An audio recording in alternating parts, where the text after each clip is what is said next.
Hello everyone, আজকে আমি তেল ছাড়া পুরবরা তুলতুলে নরম ভীষণই মজাদার একটা টিফিন রেসিপি শেয়ার করেছি। তো এই টিফিনটা যেমন মজাদার হয় তেমনই কিন্তু হেলদি। তো আশা করছি আমার আজকের রেসিপিটা অনেক বেশি ভালো লাগবে। তো যদি একটু ভালো লাগে তাহলে বলছি প্লিজ একটা লাইক করে দিও আর আমার চ্যানেলটাকে সাবস্ক্রাইব করে দিও এরকম টেস্টি হেলদি মজার নতুন নতুন রেসিপি দেখার জন্য। তো এই রেসিপিটা কিন্তু খুবই সহজভাবে তৈরি করে তোমরা সকালে ব্রেকফাস্টে অথবা বিকালে জলখাবারে চাইলে বাচ্চাদেরকে টিফিনেও এটা তৈরি করে দিতে পারো। এটা যেমন মজাদার তেমনই কিন্তু হেলদি রেসিপি। তো চলো রেসিপিটা একদম সহজভাবে শেয়ার করছি। তো প্রথমে দেখো একটা বাটির মধ্যে আমি 200 গ্রামের মতো আটা নিয়েছি। তোমরা চাইলে ময়দাও নিতে পারো, তবে আটা কিন্তু হেলদি অপশন।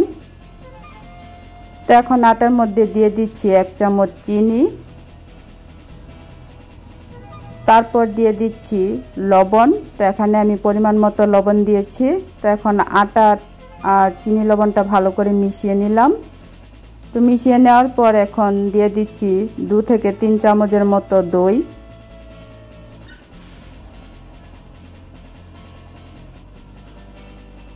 তো দইয়ের উপর এখন দিয়ে দিচ্ছি আধা চামচ বেকিং পাউডার, তারপর দিয়ে দিচ্ছি আধা চামচের থেকে কম বেকিং সোডা। তো এখন এই বেকিং সোডা আর বেকিং পাউডারটাকে দইয়ের সাথে একটু হালকা করে মিশিয়ে নেব। এভাবে একটু দইয়ের সাথে মিশিয়ে নিলে কিন্তু ভীষণ মজার হয় রেসিপিটা, খেতে অনেক বেশি ভালো লাগে। তো এখন আটাটাকে আমি এই দইটা দিয়ে মেখে নেব। তো ভীষণই কিন্তু মজার হয়, অবশ্যই সম্পূর্ণ ভিডিওটা দেখো, আশা করছি ভীষণ ভালো লাগবে। তো এখন আটাটাকে আমি জল দিয়ে মেখে নিচ্ছি। তো দইয়ের সাথে আটাটাকে মেখে নেওয়ার পর এখন আমি অল্প অল্প করে জল দিয়ে আটাটা আমি মেখে নেব। এখানে নরম করে একটা ডো তৈরি করে নিতে হবে, একদমই শক্ত করলে কিন্তু রেসিপিটা ভালো হবে না।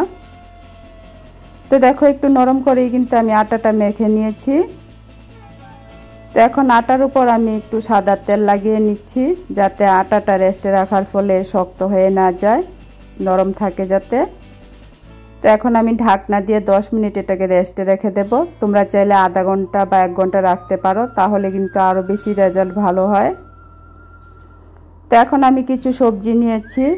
তো সবজির মধ্যে একটা মিডিয়াম সাইজের পেঁয়াজ কুচি কুচি করে কেটে নিয়েছি, তারই সাথে কিছুটা ক্যাপসিকাম আমি ছোট ছোট করে কেটে নিয়েছি, আর কিছুটা গাজর নিয়েছি ছোট ছোট করে কেটে।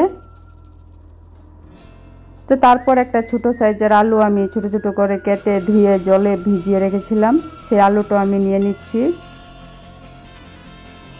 আলু কিন্তু জলে ভিজিয়ে না রাখলে কালো হয়ে যায়। তো তারপর 3 থেকে 4টা আমি কাঁচা লঙ্কা কুচি দিয়ে দিলাম। তো দিয়ে দিচ্ছি একটা ডিম। তো এখানে আমি একটা ডিম বাটির মধ্যে ফেটিয়ে নিয়েছিলাম। তো তারপর দিয়ে দিচ্ছি 2 চামচ আটা। তো এখন দিয়ে দিচ্ছি সামান্য পরিমাণ লবণ। তারপর আমি 2 থেকে 3 চামচের মতো জল দিয়ে এটা মেখে নেব।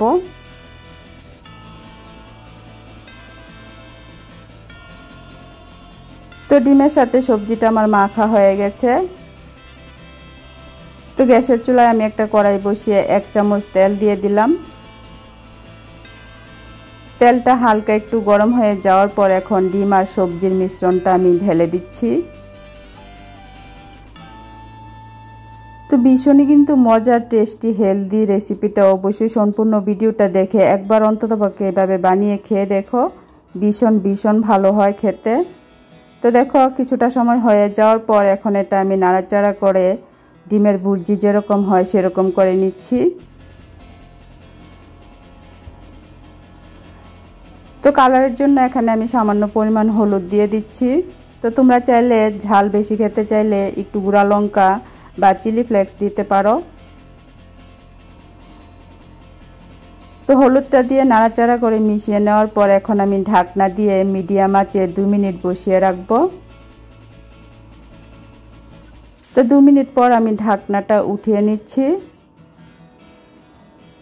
তো এখন উঠিয়ে নেওয়ার পর আমি আধা চামচ ভাজা মশলার গুঁড়া দিয়ে দিলাম।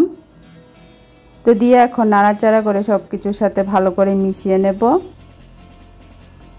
তো আমার ডিমের ভুর্জিটা কিন্তু তৈরি করা হয়ে গেছে। তো এখন এটা আমি নামিয়ে ঠান্ডা করে নেব। তো এদিকে রেস্টে রাখার ফলে আমার আটাটাও কিন্তু অনেক বেশি সফট হয়ে ফুলে গেছে। তো এটাকে আরও কিছুক্ষণ আমি মেখে এটার থেকে মিডিয়াম সাইজের লেচি কেটে নেব।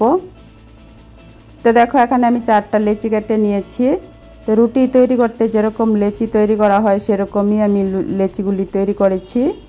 তো এখন একটা লেচি নিয়ে একটু শুকনো আটা দিয়ে হাত দিয়ে এভাবে আমি চেপে চেপে বড় করে নিচ্ছি।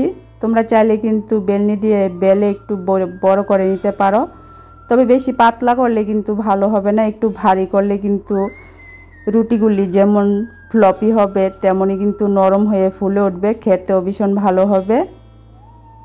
তো মাঝখানে এখন আমি ডিম আর সবজির ভুর্জিটা দিয়ে এখন আমি মুখটা ভালো করে বন্ধ করে দেব। তো দেখো এভাবে চেপে ভালো করে কিন্তু মুখটা বন্ধ করে দিতে হবে, যাতে ভিতরে সবজি আর ডিমের ভুর্জিটা বেরিয়ে না যায়। তো মুখটা বন্ধ করে নেওয়ার পর এখন আমি গোল করে নিলাম। তো গোল করে এখন হাত দিয়ে আমি এভাবে একটু বড় করে নেব। তো দেখো হালকাভাবে হাত দিয়ে আর একটু বড় করে নিচ্ছি। তো দেখো এখানে একটা আমার তৈরি করা হয়ে গেছে। একইভাবে কিন্তু সবগুলি আমি তৈরি করে নিয়েছি। তো দেখো এখানে 4টা রুটি কিন্তু আমার তৈরি করা হয়ে গেছে। তো এখন এগুলি ভেজে নেব। তো তার জন্য গ্যাসের চুলায় দেখো আমি কড়াই বসিয়ে দিয়েছি। কড়াইয়ের মধ্যে তেল বাটার ঘি আমি কিছুই দেইনি। তো এখন একটা একটা করে রুটিগুলি দিয়ে দিচ্ছি। তো কড়াইটা হালকা গরম হয়ে যাওয়ার পর কিন্তু একটা একটা করে রুটিগুলি দিয়ে দিতে হবে। তো দেখো রুটিগুলি দেওয়ার পর এখন আমি আধা কাপের মতো জল দিয়ে দিচ্ছি।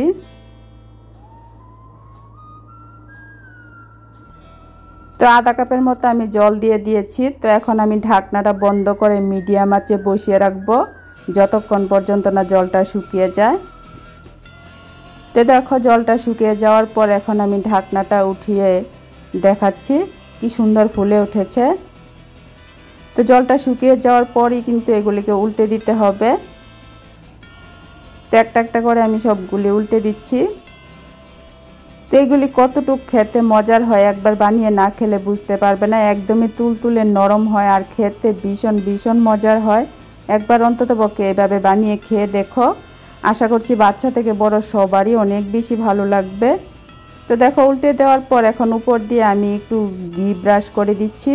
তো তোমরা চাইলে বাটার অথবা তেলও ব্রাশ করে দিতে পারো, অথবা তেল বাটার ঘি ছাড়াও এভাবেও কিন্তু এগুলি বানিয়ে খেতে পারো, ভীষণ ভালো লাগে। তো ঘিটা ব্রাশ করে দেওয়ার পর এখন আবার আমি উল্টে এই পিঠটায়ও সামান্য পরিমাণ ঘি ব্রাশ করে দেব। এভাবে একটু হালকা করে ঘি ব্রাশ করে দিলে খেতে কিন্তু দুর্দান্ত হয়। তো দেখো দু সাইডই আমি ভালো করে ঘি ব্রাশ করে দেওয়ার পর এখন আবার উল্টে দিচ্ছি। এভাবে উলট পালট করে এরকম একটু হালকা কালার হয়ে যাওয়ার পর আমি এগুলিকে নামিয়ে নেব। তো 4 থেকে 5 মিনিটের মধ্যে কিন্তু এই রুটিগুলি হয়ে যায়। আর এগুলি কি সুন্দর ফুলে উঠেছে, আর এগুলি কতটুকু নরম তোমরা বানিয়ে না খেলে বুঝতে পারবে না, এটা কিন্তু ভীষণ ভীষণ মজার হয়। তো দেখো আমার সবগুলি রুটি কিন্তু বানানো হয়ে গেছে। তো তেল ছাড়া পুরবড়া টেস্টি হেলদি মজার রেসিপিটা আশা করছি ভালো লেগেছে। ভালো লেগে থাকলে অবশ্যই একবার অন্ততপক্ষে এভাবে বানিয়ে খেয়ে দেখো। তো আবারও আরেকটা নতুন রেসিপি নিয়ে আসবো। ততক্ষণের জন্য তোমরা সবাই ভালো থেকো, সুস্থ থেকো। আজকের জন্য টাটা।